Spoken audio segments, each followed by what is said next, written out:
On the September 18th meeting minutes, a motion? I'll move we approve the minutes as presented. Second. Motion's been made and seconded. Any further discussion? All those in favor of the minutes as presented indicate by saying aye. Aye. Aye. Opposed, like sign, motion carries. Thank you very much. Morning, Ray. Morning, There's Ray. Financial report. Good morning. You had the financial report attached to your packet that you received. If there's any particular questions, September 2017, there were 1,300 calls through the year, September 2017, compared to 1,180 calls billed through September 2016. So that's an increase of 10%, which then, when we look at our revenue expenses, the year-to-date operating revenues now are up 11% from 2016. Year-to-date salaries, they're 5% higher than 2016, but only 66% of the budget. So there's savings there between budget 2017 and budget 2016 in salaries of about $105,000. Cash flow. We do have a positive cash flow for the month of $5,900. We do know that in October that we'll be paying for the purchases for the cardiac monitors and the 2 upgrades for the cardiac monitors, so we know that that will be about $71,000 that'll go out of the fund. We attached the call volume again by date and hour for the month of September. It looks consistent with August, and that's on page 6 of your packet. Thank you for putting that. Yes. And then I graphed it on page 7, and I don't know if there's any particular questions on that, but like I said, the call volume by hour especially is consistent with what we saw for the first time in August.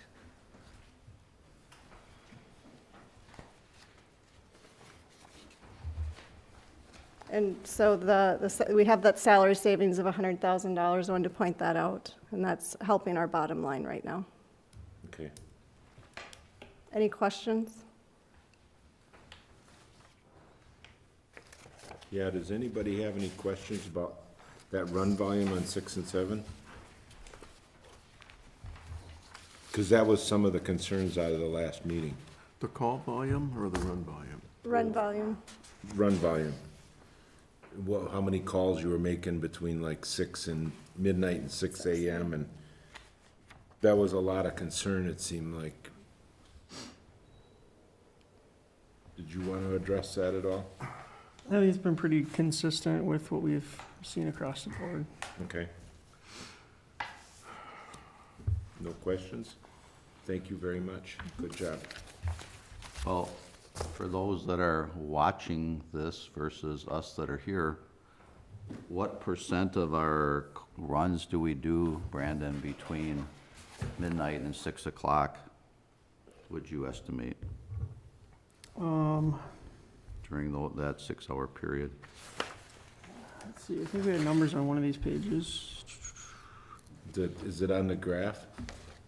No, it's on the other chart. On page 6, you could say that we do a half a call Yeah. between those hours per day. Per day. Yeah, if you break Okay. it down. So during a 6-hour period, we do half a run? That's what Every the day. data's showing us. Yeah, all right. Well, and we have the data here, but, They don't. yeah, people that are listening in don't understand what we're 0.5, yeah. necessarily Absolutely. discussing. And these are calls. These are not just billable calls. These are calls.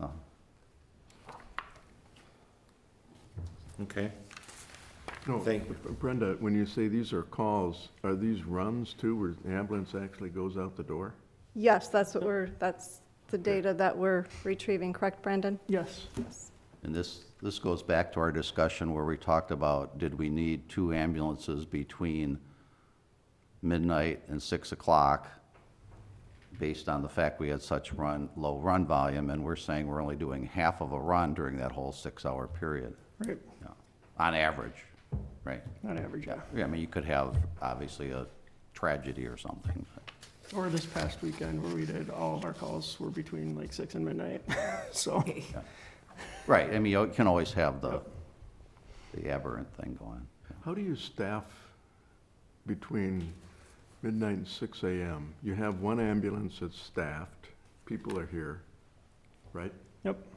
So a medic and an Well, EMS. it depends on whether or not they're within the 4-minute response time. Well, tell me in a typical midnight to 6 AM, how is it staffed? Same as it is during the day. So there's one medic on, 2 EMTs that are on call. And then the backup medic is on call as well as the backup EMT. Okay, so we always have a backup medic and a backup EMT from midnight to 6 AM. Yep, that's the way the schedule's designed, And that's to staff the second ambulance. correct? And who usually does that? It varies. Well, I mean, give me an idea. I fill a lot of them, but I mean, it varies. It depends on who's available during those times. What percentage do you fill of those backup slots? Probably about 50%, 50? roughly. And so the backup ambulance on average has one call per 6-hour period from midnight to 6 AM. Actually, half a call, right? Half a call is Half what a we're call. seeing this month. Yep, But it's staffed. correct. Do you think that's efficient? To be able to operate the way we do, we have to have it scheduled. It has to be staffed somehow. Just I think that's otherwise you don't because- meet the timeline, right? Yeah, otherwise we end up running into issues with losing revenue on the interfacility side, getting the second truck out the door in a timely manner for second medicals. Well, we know that we don't do a lot of interfacility transfers during that time. Right. So how would we lose money? Well, we're losing that opportunity. You just take that right off the table then. Any opportunity there. But we know we The other- don't. the other What's issue the we- opportunities, Brandon? How many do we get between midnight and 6 AM? A half a call? Half a call. We had 4 in 4, September. yep. For the whole month of September, We had 4 interfacilities between midnight and 6 AM. Right. So you might have lost all 4 of those. Well, no, the first ambulance would take those. No, they wouldn't. No, No. Can't do No, that. you can't do that. you'd leave the service area. It's not legal to do that. So we're staffing, for 4 calls, we're staffing 20, how many hours is that? That's 6 times. 180 hours. Yeah. Well, 180 hours times 2 people, so 360 hours. And then. so we're losing potentially $1,100 per call. But we don't staff on a 6-hour slot. Right. It's a 12-hour shift. That's the other difficulty with this whole dilemma. So how can we change it? Can we change it to make it more efficient, Brandon? I don't see a way to cut it. I don't. We're already having issues staffing, and trying to get somebody to come in to be on call for 6 hours is gonna be more difficult than trying to get them to commit to a 12-hour shift. Okay. So I don't think that that's a place to cut. Okay.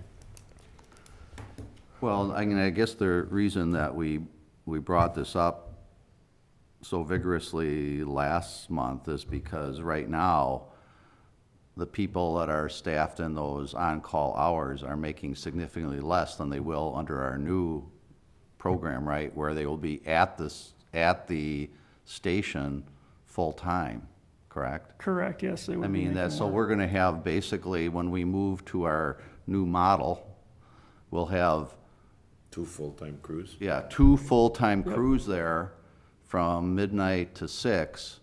No, on a 12-hour shift. No, I know, but I mean. But during- you gotta right, make right, sure, Ray, you're Yep. talking the whole ball of Right, games, okay, not right, just okay, part so of it. we'll have 2 full crews there during slow periods, right, where they, Half of the shift. yeah, where they're Where basically. the other half, what hours do you work your 12s? 6 to 6. So the other half of the 6 to 6 is full, busier than heck. So you can't, and what he said was you can't get him to come in for Well, a half a shift. I know, we say we can't, but I And- think what Tom is saying is, can we think about it? Can we imagine What we need to processes where we could remember make here is this we're work? actually decreasing the number of bodies on the schedule moving forward as well. Yeah, So, and we've done that steadily for the last few Right. years, we've decreased, and I think we're at the point where we can't decrease anymore, right.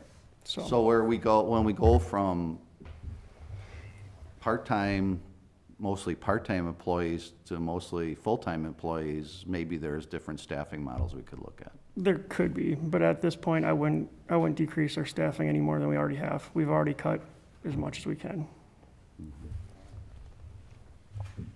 Okay. Ad hoc committee report, please. I assume you've met this month.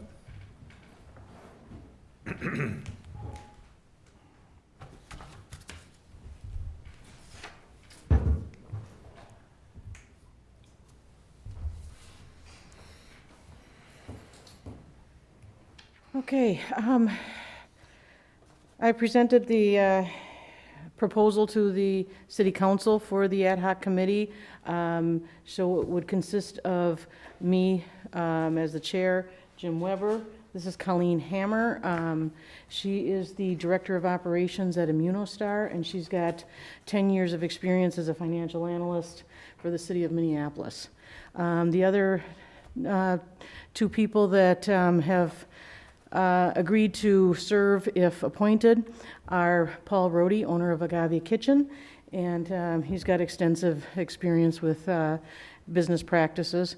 And then Bill Campbell, who is the president and owner of Campbell Research, or Grants and Research, and he's got a lot of business experience as well. So the council asked for a more formal proposal, and we've put that together. We've submitted it to Catherine McKittrick, and she sent back a reply, so it will be on Monday's meeting agenda. So hopefully we will get that going, and we will. What is your proposal? The proposal is that we would have the five of us, and we would meet on the second and fourth Wednesdays of the month at 6:30. And we'll study methods to increase revenue. So we'll look at the billing service, the collection service, Medicaid and Medicare reimbursements, interfacility transfers, fundraising, also methods to reduce costs. So all of the things that were on that list that I presented in August. Okay. We'll look at best practices of other EMS services and professional associations, and we'll gather information from employees, the community, and municipal partners. Members for the committee, what about staff? So they will be there as advisory Okay. members. Yes. Just Brandon or? who? Brandon, Josh, and Brenda will be Okay, invited. okay, all right. I'm trying to understand what's moving forward. Yes. Okay, all right. So who from the commission is on there? Nobody. Nobody. Okay, so we've gone through this for a year, talking about all these issues, and nobody from the commission is going to be represented? Brandon, okay. You're all welcome to attend and to make comments as needed. This is going to be these will be meetings that will be open to the public. We will be publishing an agenda, publishing minutes. Right, okay, I understand that, What was the I mean, time of the basically, these are meetings? the issues we've been discussing for the last year. Right. Yeah, I brought this up at the last meeting, and, they want to have their committee, so they're All right. going to have their committee. Okay, Time, 6:30, okay. second and fourth Wednesdays of the month. okay.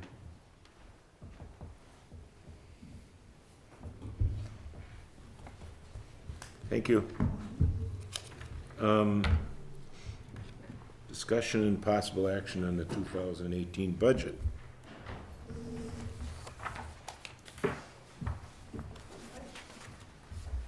I sent the budget, it's in your packet, it's the same budget that you saw at the last meeting. I did put a memo in there talking about, there was a question about the cash balance. And I did some looking on Government Finance Officers Association. and did some calculations of working capital. And so I think the cash balance is adequate. It's not too high. Staffing, Brandon can discuss that next, but let me go to the other items. There was some discussion at the last meeting of ways to decrease the costs in the budget. And so if we have 33,000 in personnel costs since the last time we met, and what that is looking, we had a 0% increase on our health insurance for 2018.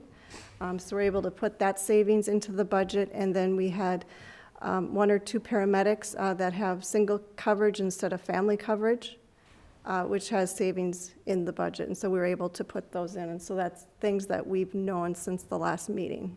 That's 33,000 in savings. If the 2012 Ford Explorer replacement is delayed until 2019, there's a potential of $35,000 in savings. In the 2018 budget, the Explorer is in the budget at $40,000, but we wanted $5,000 for repairs, just in case, and so that's the net effect of that. And then if the commission wanted to, the operations supervisor, if they covered 2 shifts per week and the EMS director covered 1 shift per week, there's a potential for $32,000 in savings. But then they would be on a truck and not in the office. Under the expenditures where it has the EMTs, it says that there will be staffed 17,520 hours. And that would be 14 EMTs at 24 hours per week. How many EMTs are actively working now, Brandon?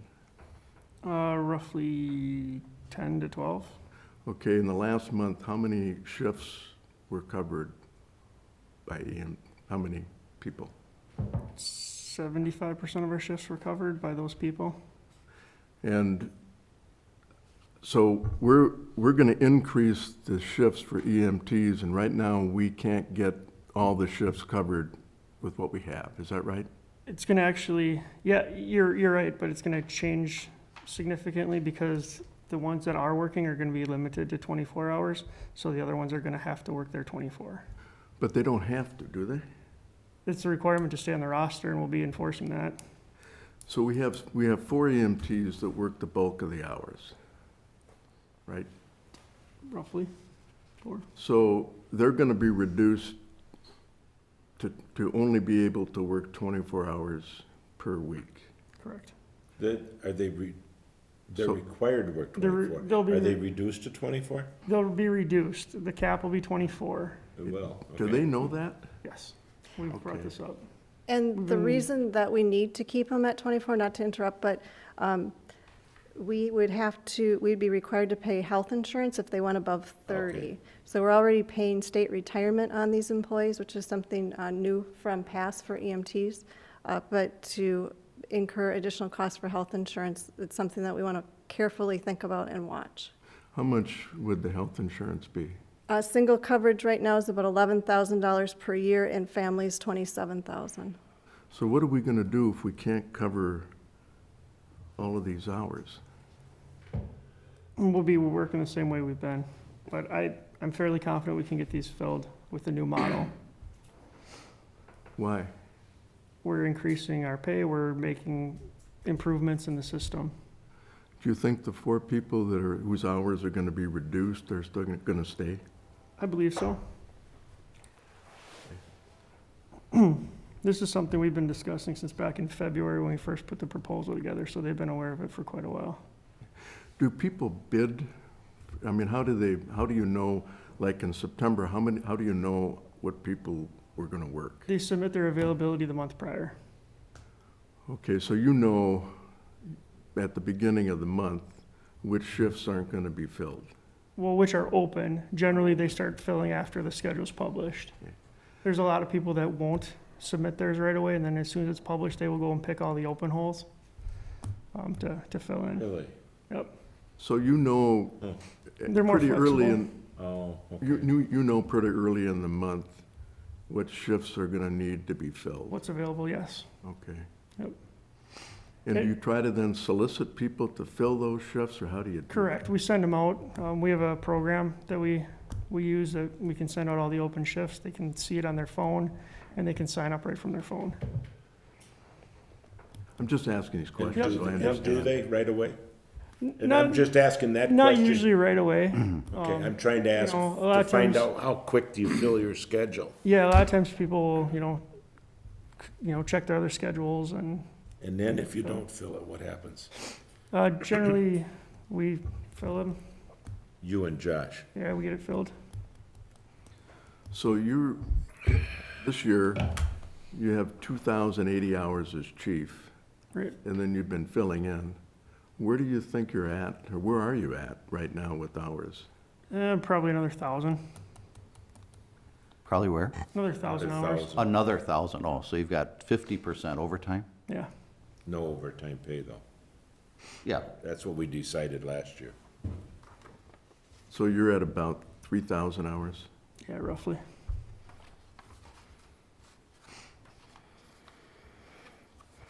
So my concern, as we do this discussion, is if we put you and Josh on the truck, what's gonna change? Because if you gotta fill all the rest of the time in, The only thing that's gonna change is you're gonna end up saving your 30,000. Otherwise operationally, we're gonna be right where we're at. so. And probably what happens is you don't get 3,000 hours in.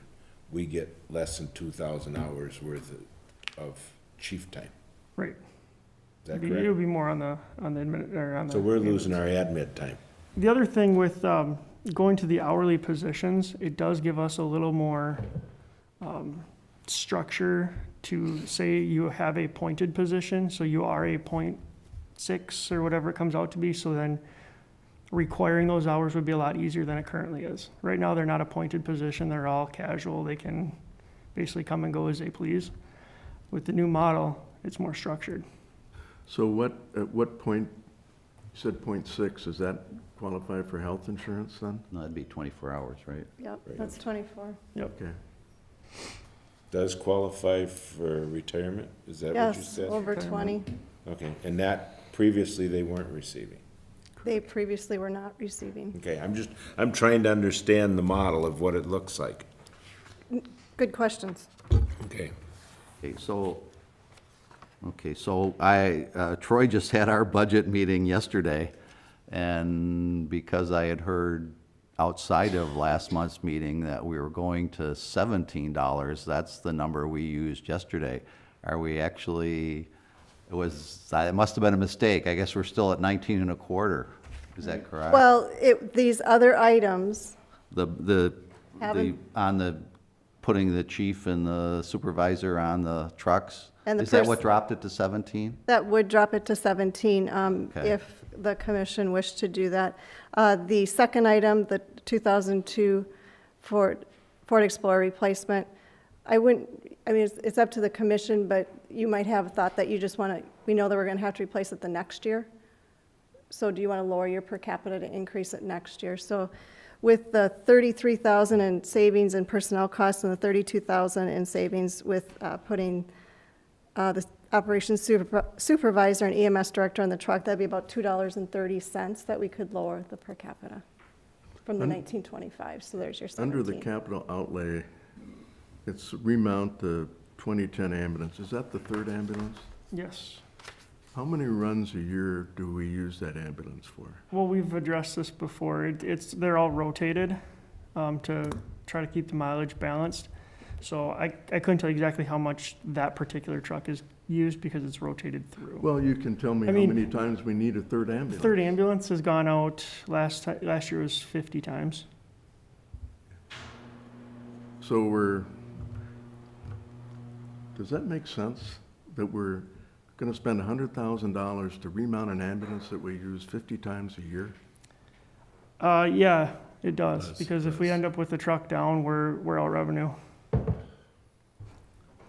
And if 100,000 is cheaper than 217, I understand all that. I'm just yeah. looking at the. That's why we're doing it. You can only do a remount once. I get all of that, Tim. I'm just saying 50 runs a year, we're paying this kind of money for an ambulance. We did this all before, and then we got to the point where all the trucks needed to be replaced at the same time. So that's why we try to, I know that part. so.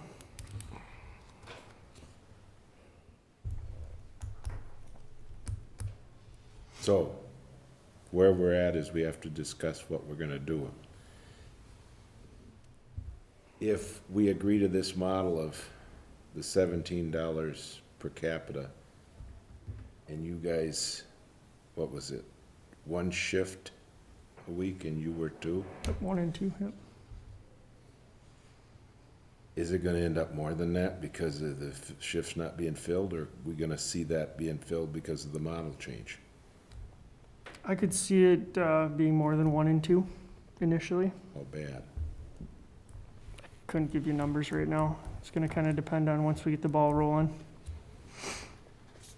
Depends on when the start date Right. is gonna be. What's the planned start date? I'd like to do this January 1, but without answers, we can't really start getting things in place. Answers from where? Budget, make sure that this is where we're going. Okay.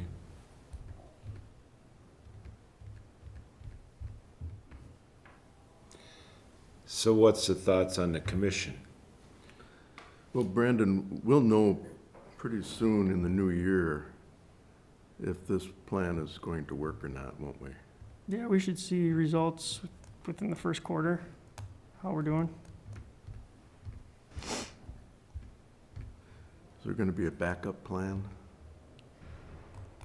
And we could technically operate as we had, but it's not as efficient. We lose a lot, and that's why we're trying to move forward.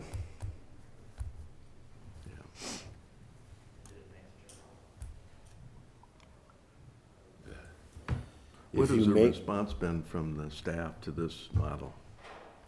Seems receptive to it. It's positive? They're positive, you'd think they're willing to move forward then? Yeah, we're gonna, increase efficiencies and being on site, get out the door quicker, be, more productive.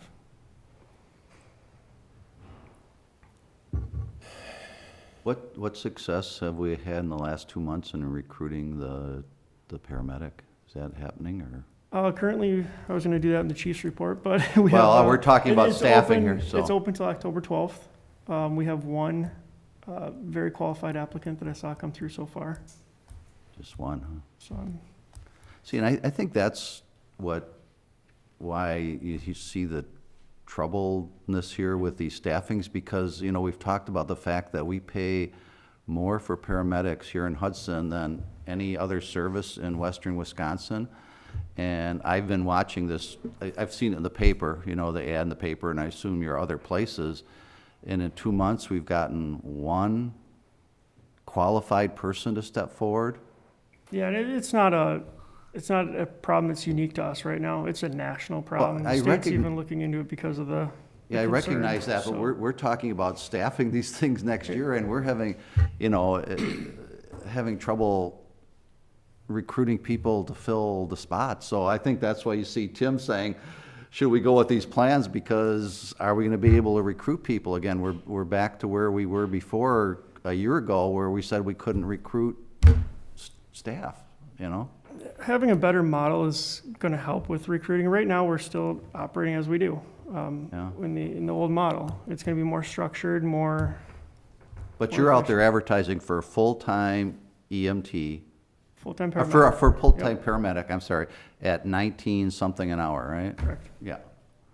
As compared to River Falls or Baldwin we're paying, if I remember right, like 15 or 16? Something in that neighborhood, yeah. Yeah. And again, the applicant that did apply did not apply from this side of the river. We have not seen any applicants from this side of the river. From this side of the river that are going for the money. Huh. Right. Huh. So, See, and that's, I think that's what troubles Tim and Tom and myself, is we keep saying this is a money issue, right? That we're not paying people enough. but yet we're paying $4 an hour more, and we can't. But what I figured out was they ain't coming this way, Ray. Nope, No, but I mean, Doesn't matter what we pay, which means if we're drawn from the other side of the river, the only way we can compete is bring the price up. No, That's but- why I figured, that's what I just listened right, but to. why wouldn't paramedics who I don't are know. working for River Falls or Baldwin or whatever say, geez, I can go over to Hudson and get a 25% pay increase? a lot of them are just skipping right past and heading west. Oh, they're going, If they're going, they're going. Yeah, if they're making the move, they move farther. I want some model numbers. Current paramedics, how many on the staff? We have 9. And we need an 18. We should have 18. In Combined, 2018, how many we gonna have? we'll have 5 full-time with the proposal, and I'd like to add another. So what do you, how many Handful of full-times you casuals. got today? We have 4. We have 1 vacancy right now. Okay. How many EMTs? 24. And how many of them are basically 10 to 12 Yeah, are basically doing most of the the work? majority of the calls. Yeah, In 2018, you need how many? minimum of 24. I'd And like how to many of increase them to fill the staffing shifts? 14, did you say? Right, they'd have to work. 14 of them working 24 hours a week. So how, that's Tom's question, as I'm looking at this model. How do you get those other 2 to 4 people to step up and fill those? Well, with it being a appointed position, then, you're stepping into a position which this is it. So either you work it or you're off the roster. Oh, Right now, it's, we don't have as much latitude.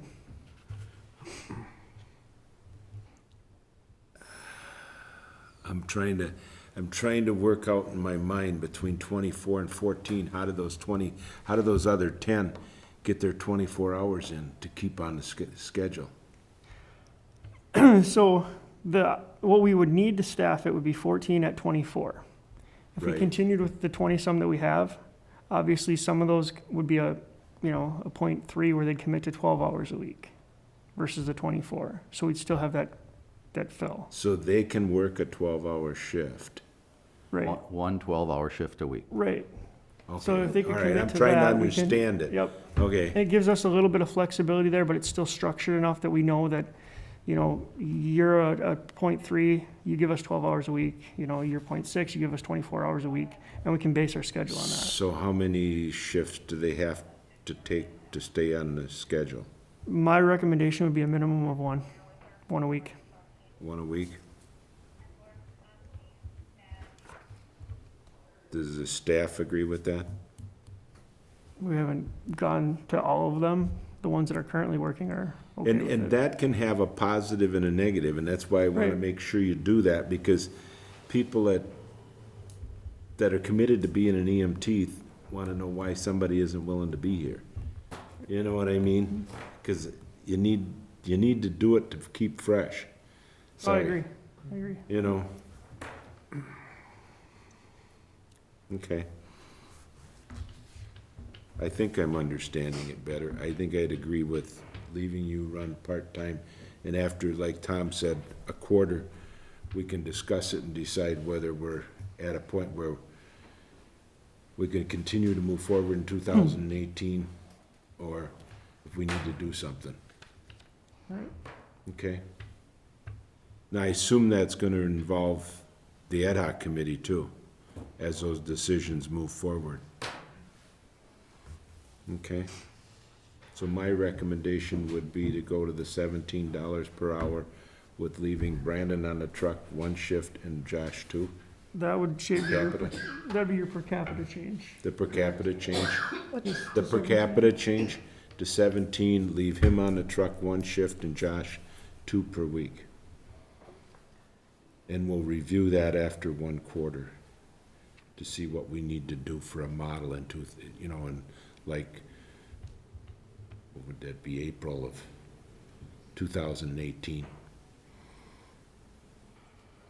Okay, is there a second to that?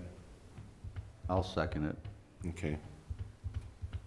Any further discussion? Yeah, I would just like to clarify is that all the time, and this is no slam on Brenda, where, she's talked about this, being a decrease to 17 from 19, but for people watching, I just want to recognize this is actually an increase from 14 Correct. to 17, right? Correct. So our per capita's been 14, we're going to 17. So even though we're talking about doing less than maybe we potentially should be doing, this is still a little over a 20% increase. And if we went to the $19, we'd be talking about like a 40% increase in cost to the municipalities. Correct. And Okay. as we go forward, 2019 and beyond, remember that salary costs are going to continue to go up. Reimbursements, we hope stay the same, but depending on our trends of our payer types, those could go down. And so we wouldn't anticipate that $17 would ever decrease. Right. It would only go up. Do In the we, middle of this discussion, I want to ask you a question that I should have asked you in the budget, not in the budget, in the finance report. The write-offs, I think it was, dropped dramatically last month. That percentage.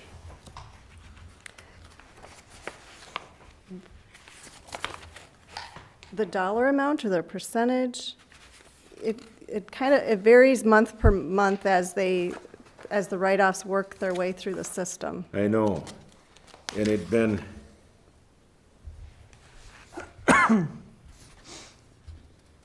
oh no, the percent of bills paid. We've been running someplace in the last 6 months, 40 to 43, 1 month we did have 55. So that, it's 57%, it's on page Page 4. 4.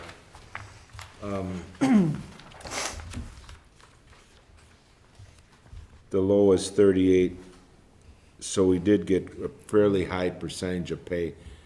Do you know, does that matter whether it's, like if there was a lot of Medicare and Medicaid, they automatically pay where the insurance might drag?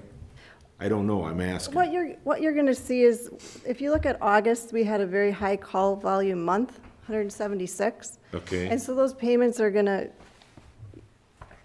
come into September. And so I think that's why we saw that big increase. We had a big, we went from 176 calls to 124 calls. But when your payments, those payments might be for calls in July, August. Oh, I see, Septem- and okay, so okay. You'll see that, All but. right. I just wanted to know if we were seeing a financial change in payment methods, and the answer is no. No. But if you look at page 7, and I didn't note that, but the percent of calls over 60 days went down to 1.6%. Okay, I So they're- saw that too. So those payments are coming in. Working through the system. Wow, that's a huge drop, isn't it? Have we been talking to the billing service that we might be doing something? The Not reason I'm asking that question is that percentage. Yeah, no, not yet. Catherine wanted to actually look it over before we, Okay, I Oh, it's was just curious if they were all of a sudden stepping up to the plate. Okay, I have just one last question for Brenda before we vote. I'm just trying to remember now that not taking into account any cost savings that the ad hoc committee will find. Okay, hopefully there's some savings there. Do you remember what number we're moving to per capita in today's dollars in 5 years? Was it like $28? Well, 29, wasn't it? we were going up $29? 1925 to 2125 to 2325, 25. So 2625? 26, 20, so we Okay. think, okay. So today's forecast, if nothing else changes and we keep moving along, we're heading towards 26 something. Okay. so, That's for the 5th year, Yeah, in Fifth today's year. dollars, right? and the 6th year it changes dramatically. Dramatically, because in all the models, we thought those EMTs would become full-time in year 6. and there already is a change in that because our numbers are based on 9. And if we staff at the 48-hour work week, we can do that with 7 of each position. So that number would actually come down as well. The only thing we Okay, would see would be okay. a little bit of overtime increase. So, So that was option 1, that was originally gonna take place in year 6. Yeah, And that's, you said option 1's now been changed? right, yep, it would decrease the amount of FTEs that we would Because need. you're going to 48-hour Yep, weeks. if we continue with the 48-hour week, we would need 7 of each position versus the 9 that we proposed initially. Don't have that info yet. Right. No, correct. 2018, do we still need, can we get by with 5 full-time paramedics? As of right now with the phase-in, we can continue to do it that way. When do you need to phase in more full-time? We're just gonna continue to try to add As the the 1 a need year. comes? As a need, yeah. We can, reevaluate Okay, and see how it's going. okay. My goal is to get That's more, important to know, both on the ad hoc committee and the commission, is we aren't going with a model that said this is what the formula says, we're gonna do it based on need for what right, the service. and a lot of it's gonna depend on getting more casual staff in. I'd like to get more part-time paramedics in as well. And that's gonna help our staffing as I well. remember one time I asked him, does that mean we're getting rid of a whole lot of EMTs? And he said, no, we're gonna need more. And I went, excuse me? Yep. Explain Because that they're- to me. Because of the benefit issue, they'd have to be capped at the amount Okay. of hours they can work. What if the model changed? I mean, to go to the 50-50 that we've been trying to get through, per capita doesn't go up into the 20s or whatever if we go to run call versus plus per capita, correct? You still need the same dollar amount, You s- correct? Correct. Right. So you're still going to need the same dollar We'll amount, it's just modify how you each allocate it. Municipality's input, but we need the same dollar amount on the budget. Correct. Okay, I just That's wanted- item number 9, right? Yes. Okay. Just one thing, I think that we need really seriously, and maybe the ad hoc committee can look into whether we really need a 3rd ambulance, whether it's really something that's needed. If the service can cover the calls that it has, I understand there'll be times when, 1 time a week, on average, when you need the 3rd ambulance, but is it worth it to pay this kind of money to keep it? I'm putting that out as a issue that maybe needs to be discussed and looked at. That's all. We can look at the cost. If we lose 50 runs a month, what does that cost versus the cost to have staffing and the equipment? We can look at it, Okay. crunch the numbers and see what it costs. What if you have a breakdown? I mean, That's- then you're down to 1 ambulance. That's our big issue. You take the is 3rd one away, You can't just and go you to have enterprise 2. and run one. and in past history, we've had, breakdown of an ambulance going to the cities on a transfer. I mean, that's, There's always a what if for every issue. The question is do the what ifs Offset the cost. outweigh the cost of keeping it? I mean, there's always going to be that stand. That's always, But why are you asking, and the reason I think you're asking, Tom, but tell me if I'm wrong, is Lakeview was gonna operate with 2 ambulances, but they have a backup ambulance. no, I wasn't Okay, even I thinking just thought about maybe Lakeview, I about- was thinking about us. Yeah, Yeah. okay. Okay.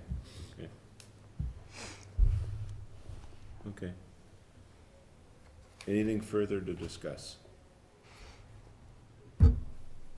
Move we approve the budget with the recommended changes. Is there a second? Yep, Well, Ray we seconded. already Add that in seconded. there, so that we're agreeing to the budget. You agree with that? Yep. Any further discussion? All those in favor of the motion as indicated, say aye. Aye. I'll vote aye, but I'll bring up these issues at council, just so you know. Okay, yeah, that's fine, Tom. Yeah. I think those are very important issues. Yeah. Okay. I'm gonna vote no, because I still don't know if we're gonna be signing on to a contract, but the budget plus, without knowing 50-50, I can't sign a budget like that. Okay. Well, just so Hudson is aware, I mean, Troy voted yesterday on our budget, and we're aware of the $17, and people are willing to support that. A little concerned if we're moving into the mid to high 20s. I can make a comparison right now. For the next 2 years, we're locked into $11 with River Falls. Okay. Thank you for everyone voting. Update on the RFP for billing company. So that was Thank pulled you. off the city council agenda. Catherine just wanted to review our current contract, make sure that we were within our rights to send that out now. The actual RFP is written up, and we'll be bringing it back to council just to get permission to send that out. Is she okay with that now, going out? Yes, yep. Okay, She just I wanted to check the yeah, dates. The Yep. reason we held up was until she looked at it, okay. Yep, she wanted to look at Okay, the dates of when the current contract was up, and it was last signed in 2014, and it's a rolling 2 years, so that'll be up this summer in 2018. summer of 2018. Right, so we just have to notice them by January. How many different billing services do we potentially think are out there that we could use? The last RFP that went out, we had 6. Apply? Yeah. Okay, So there's plenty of them out there. okay. All right, What's their typical commission or fee? We've been seeing the pretty consistent with what we're currently getting, the 7 and 14%. Some will do a flat rate per call. It just it varies. Which one works out better for us? I think the percentage Okay. works better. All the billing companies offer different services, as far as reporting, ease of use with their software and integrating, so those are all things to consider. Right now, we're having some software issues with the current one and getting reports. Normally, it's stuff that we are able to access, and we haven't been able to for the last several months.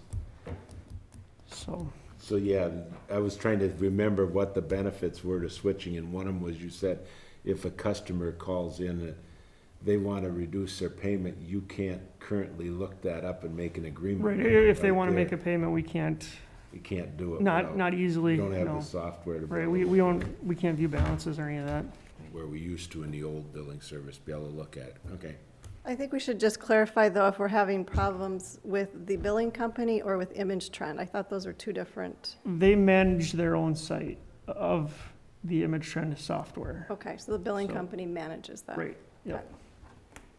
So is it Image Trend or is it the way they're managing Image Trend?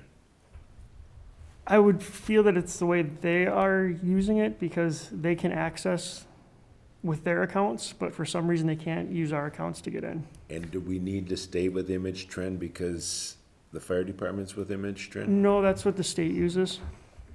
That's what we So is that upload to. Do we need to stay Yeah, with Image Trend? we're hooked on that. Yep. Okay, And, I'm just trying to understand the that's whole part, big picture. part of the RFP is the provider's gonna have to be able to integrate with that. Okay, okay. But they all do it differently.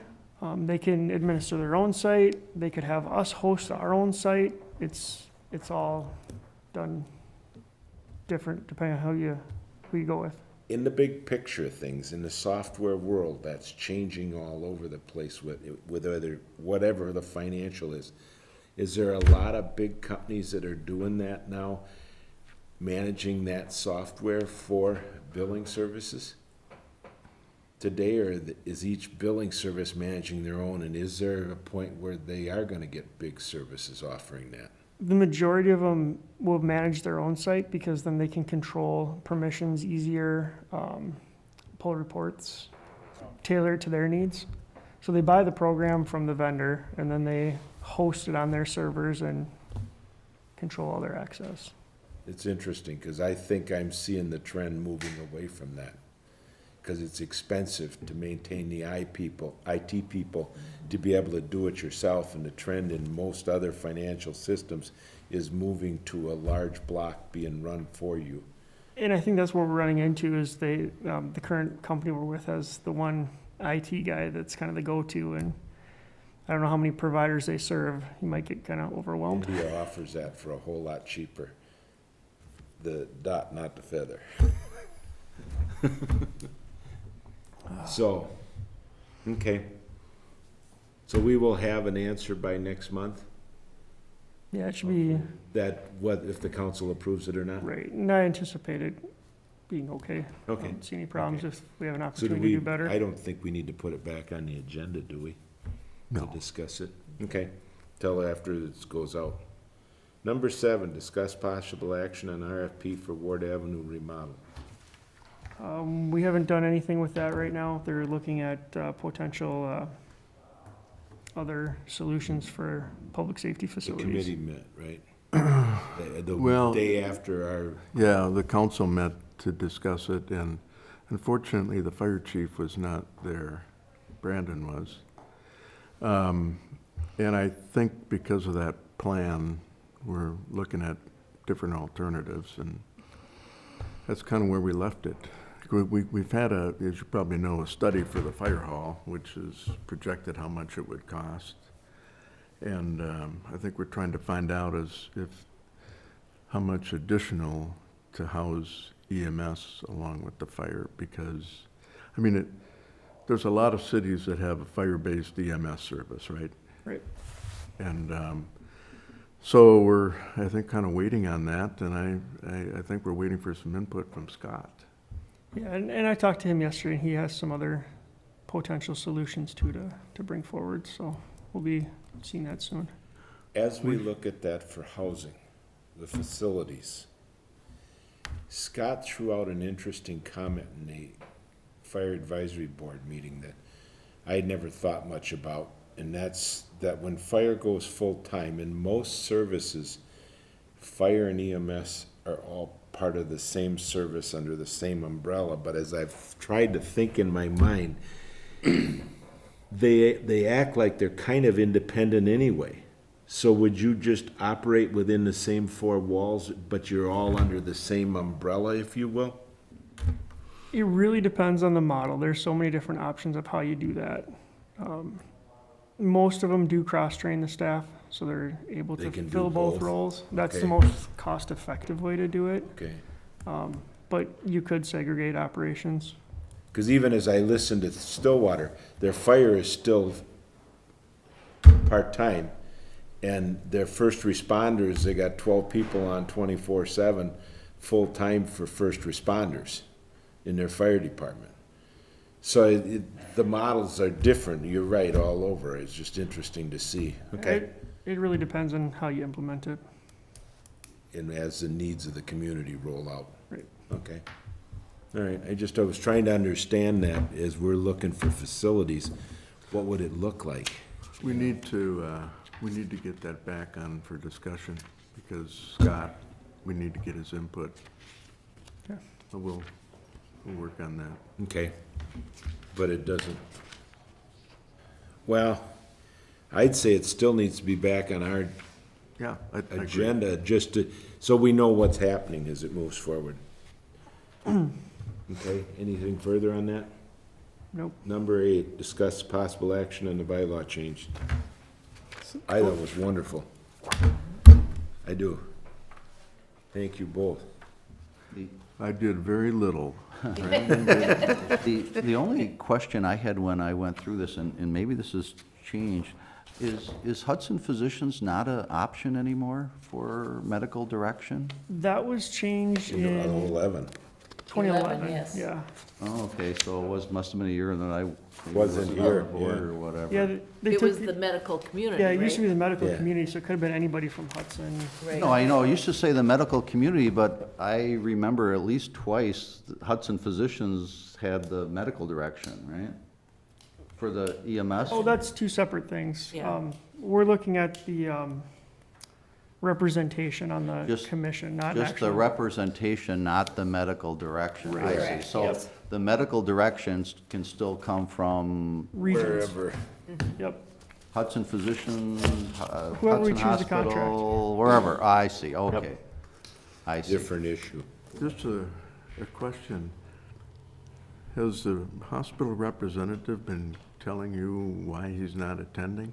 He was on vacation this week, and last month he had something else scheduled, I guess. All right, It's a concern, I agree with you, Tom. yeah. Okay. All right. I move we approve the, I just have a couple questions, or a couple of issues. One, the chief needs to be a paramedic. We're saying the operations supervisor shall serve as an alternate to the chief in his place. And my question is, can that be done? And I want to talk about that with Catherine, because I don't want us to be in a position where we're saying we have a chief, an acting chief who's a paramedic when he's not a paramedic, right? Josh? When we had you as acting chief, we had some verbiage in there. I don't remember what it was. Well, verbiage that I knew about. That was talked with me at least. I don't think so. Well, we discussed this last month, is ultimately, should the operations supervisor be a paramedic? Well, but that's a different issue. Right, well, but that addresses this. I mean, if, here it says the chief will appoint the operations supervisor, right? And if the operations supervisor has to be a paramedic, then they have to appoint somebody who's a paramedic. And that, it was because of the same issue. You know, the chief's gone. We've now got this full-time service that's, you know, paramedic-based. Should the operations supervisor be a paramedic? And I thought it was a good question then. I still think it's a good question. What concerns do you see, Brandon? Looking at section 2, where it actually describes responsibilities, I don't see anywhere in there where it would require that, in that particular section. You're looking under article, which one, article? Article 5? 7 or 6, yeah, it's section 2. Article 5, section 2, Page 3. It would be Page 6, three. section 2. page 2. Because that basically just talks about the maintenance of equipment, inventory, supplies, meetings. And that's where that comment is, correct? By law, does an EMS chief need to be a paramedic? I don't believe there's anything in statute that talks about that. I think that was a decision that was made by the city when they did the job description. But it's been our rule. Right, and the only time that it was deviated from was the gap between Kim and myself. Okay. So as long as you don't see an issue of the duties.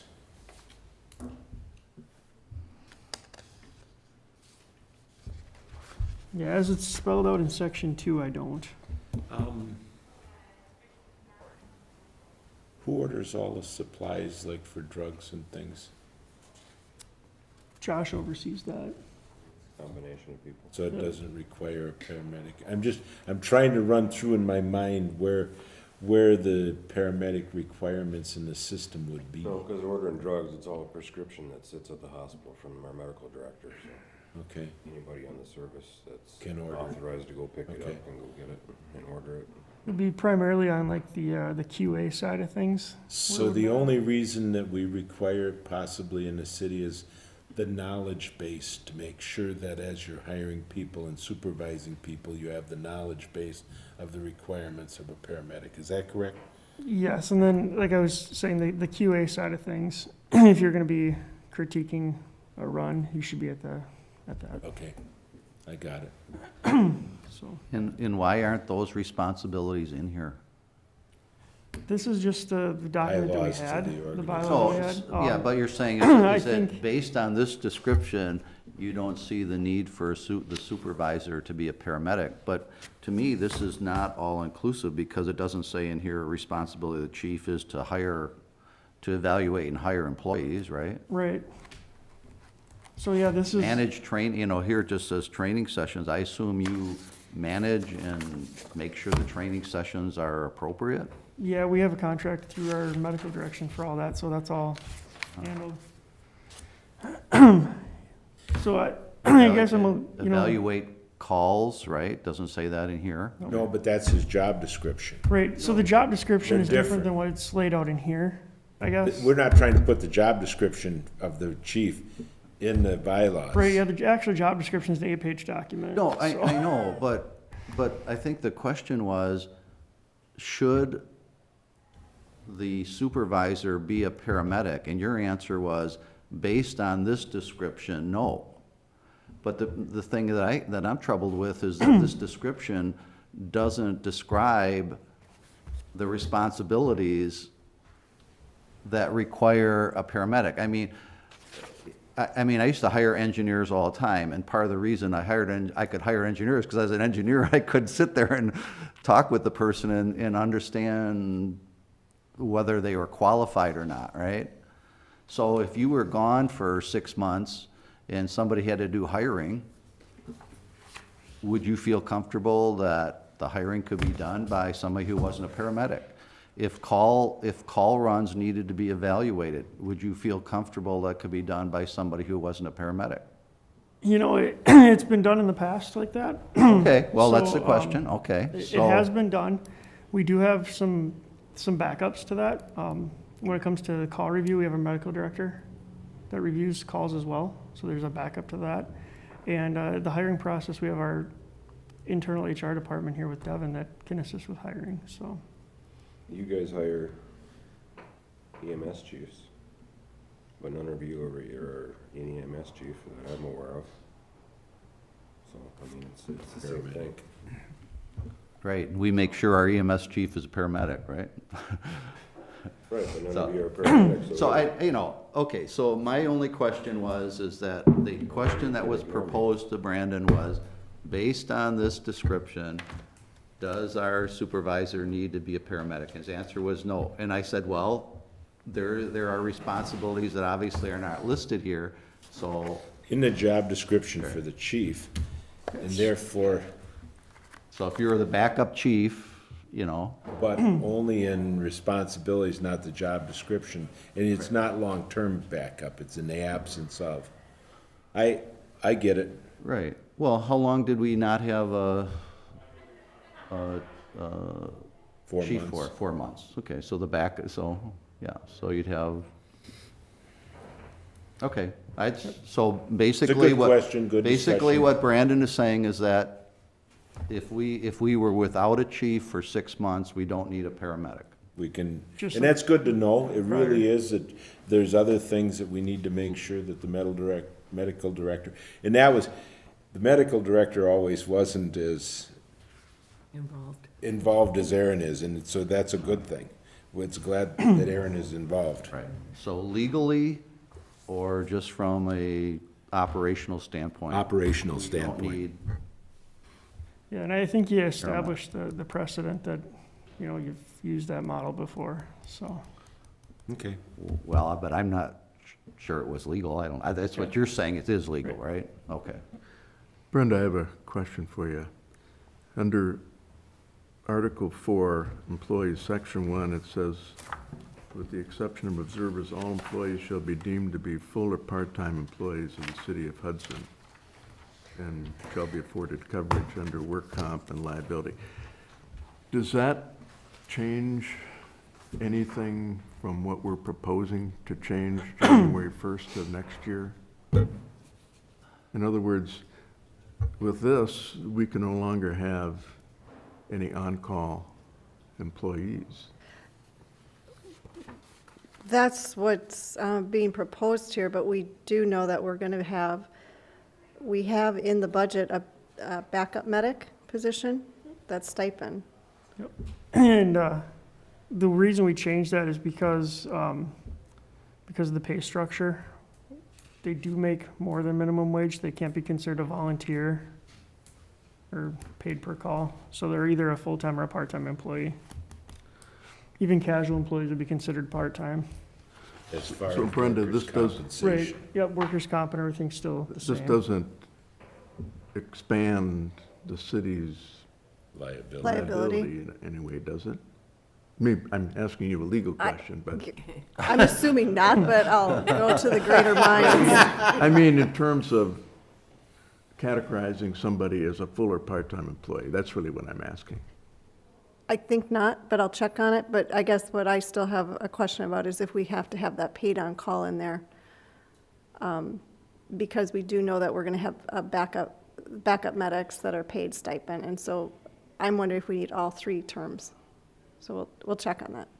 I'll have another follow-up question to all of that discussion. So in other That's- words, not change, be paid on call, comma, full or part-time employees.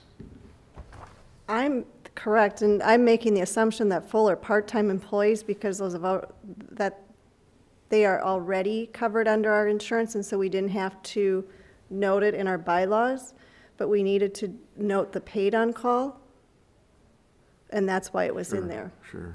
because we've always had full-time employees at least. So my follow-up question was, there's no change in our workers' compensation, who's covered today and who's covered in 2018. Is that correct? Correct. That's why, so there was a zero increase in cost, is that correct, in workers' compensation? And we just got notice that it's going to be a slight, I don't know about the EMS portion, but the regular city portion had a decrease in workers' comp. So we're just lumped into the whole city plan then at that point? Because I'd ask if the power stretchers had made a difference yet, and we hadn't been able to see that yet. Is that correct? Yeah, we haven't had any back-related injuries. For I can quite a tell you few that. years, but it takes quite a few for them For to them to fall off, fall right? off, yep. It's like 6 years. And I think the large claim that we had fell off, was it last year? It fell off this year. Fell off this year? Yep. Okay. And you do see an increase in your workers' comp between the 17 budget and the 18 budget. But remember that we're changing the pay structure, and workers' comp is based on your salaries. Oh, okay. Not the hours of salary, okay, number of people, all right. Any further discussion? Well, just, then with that, we should leave the on-call in it, Okay. under section, Article 4, Section 1, was it?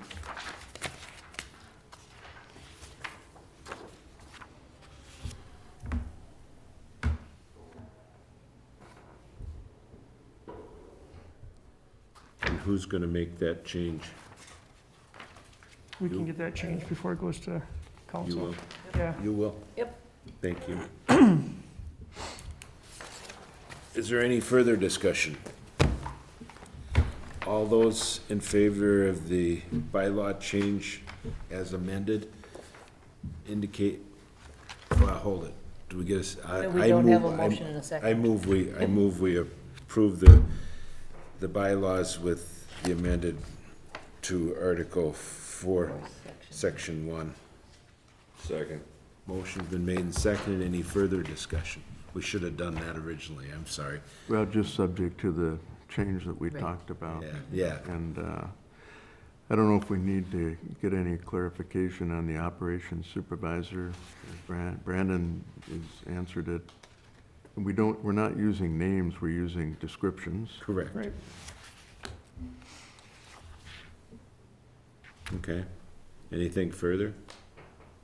All those in favor indicate by saying aye. Aye.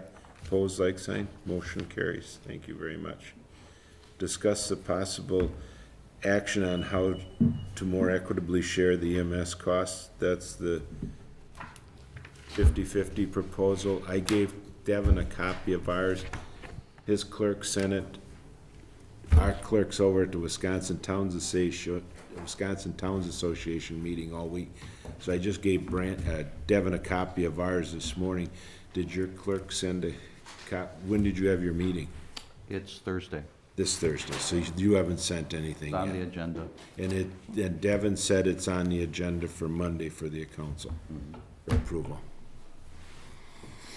For discussion. discussion. So you may want to indicate that your clerk should send a copy of your minutes to Devin.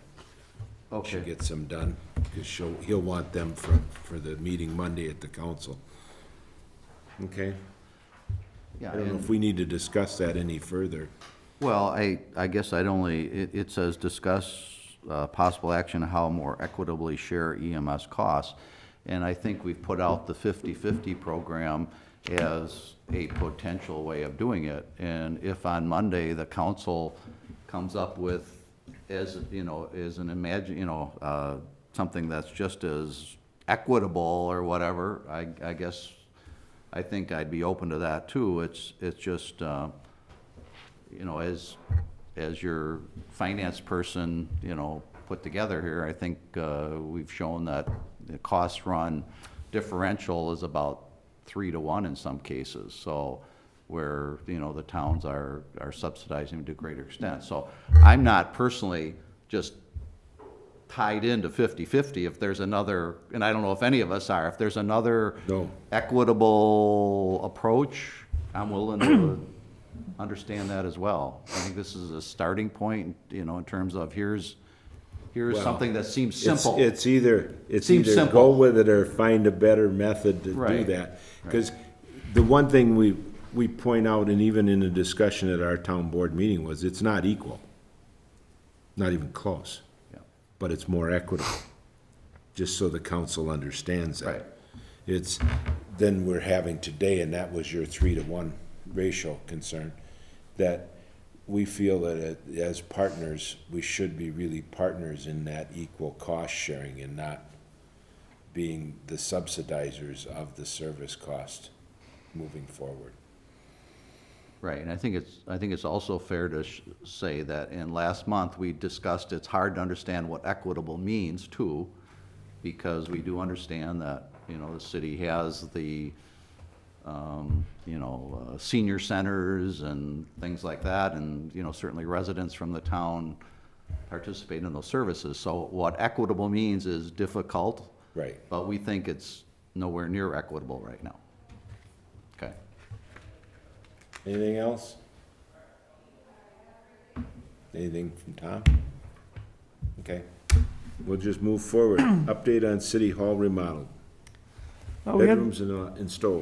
yeah, we had the electrician in. Sorry, before we leave this, what are you proposing to the city so we know what we're gonna discuss Monday night? I gave my motion to Devin because he didn't have it. Okay, Basically. If he's got it, that's fine. We don't need He to does. waste time discussing it. Yeah. It was- Basically, Tom, Tim, did you send it to all of us? Yes, I Okay. did. Basically, Tim sent to all of us a resolution that basically said that the towns are asking the city to move to a 50-50 Okay. proposal starting in 2018. That's Okay. It basically, was real basic. it was about 2 sentences, I think. Yeah, it wasn't very long. Tried to keep it simple and, Short and sweet, huh? yeah, short and sweet. And Well, let me sweet- put it this way, that's not what I wrote, and the clerk modified it. It may be short, but whether it's sweet, it depends on your vantage point. Yeah, that's true. Sweet or sour, right? Yeah, it's real, so, and Devin said he'd get it out to all the council members then, so that you could see it beforehand. All right, anything further on that? Otherwise, discussion and update of the remodel for bedrooms and stove.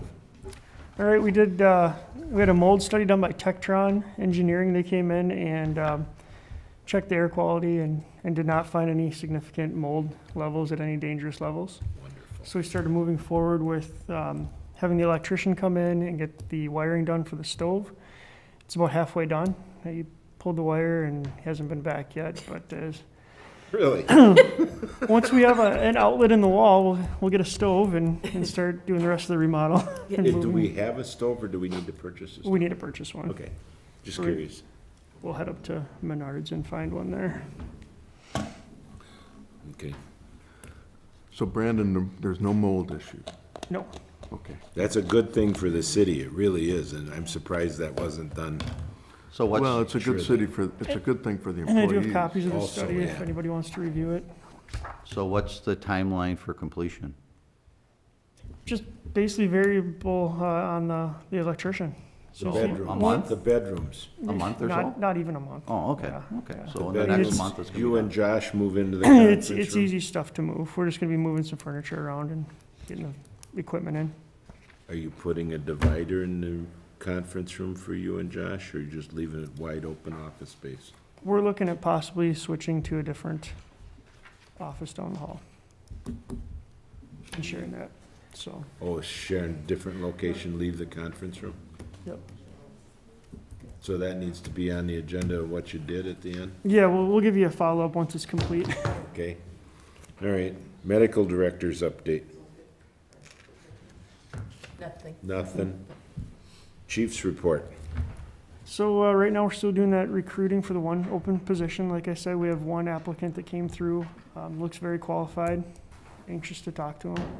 And if nobody else applies, will you hire that person tomorrow? Or shortly thereafter?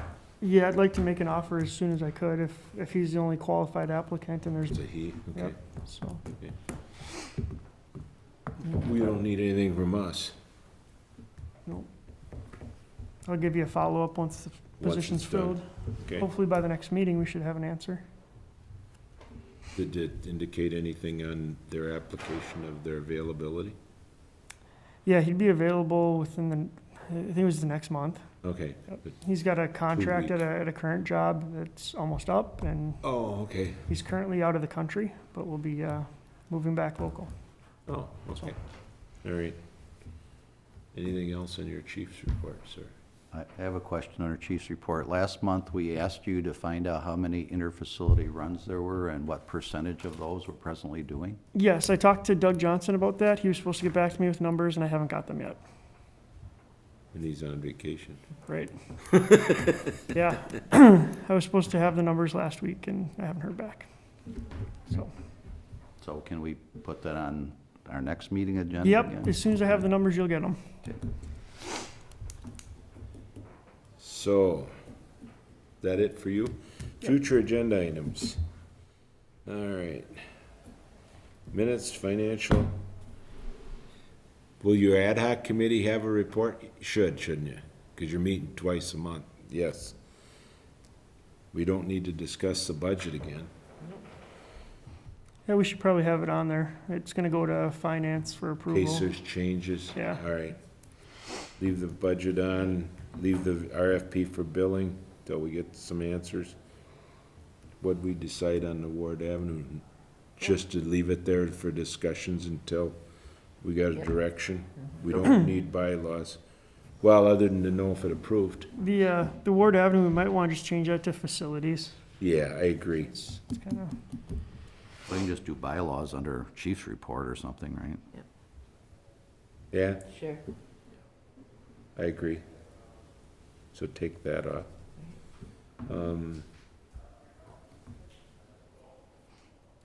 Yeah, and it's not an RFP on Ward Avenue, then it's facility changes.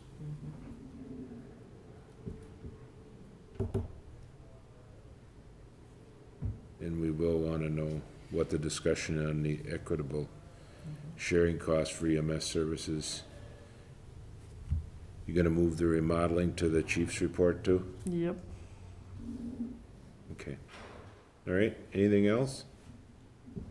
I move we adjourn. What next meeting? Next meeting would be the second Wednesday. Are we all agreeing to that? Well, at least Scott comes to our meetings, even if he doesn't come to yours.